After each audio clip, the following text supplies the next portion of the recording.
People in Nashville have been asking for Google Fiber for years now, but are utility poles causing a big delay? The company's high-speed internet service wants access to poles that some of its competitors use.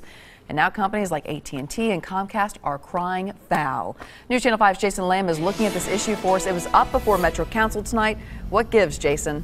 Well, Google Fiber wants to speed things along with this bill. Now, this bill would allow Google Fiber to move around the lines of other companies on utility poles so it can make room for them. The bill went in front of Metro lawmakers for the first time tonight. It would speed along the implementation of Google Fiber in a process called One Touch Make Ready. It will streamline our processes as we upgrade Nashville to gigabit speed and fiber in general.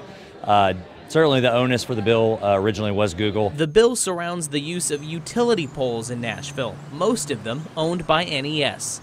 It would allow a new provider like Google Fiber to hire one contractor to move around equipment on the utility poles to make room for themselves. Equipment that's owned by some of Google Fiber's competitors like AT&T and Comcast.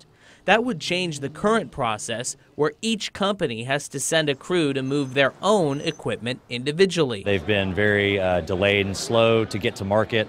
There's a lot of reasons for that, but the biggest reason is how we move attachments on the pole. Some of Google Fiber's competitors have come out against the law change. AT&T, which owns about a fifth of the utility poles in Nashville, said, "We already have a national agreement with Google to give them access on a city-by-city basis.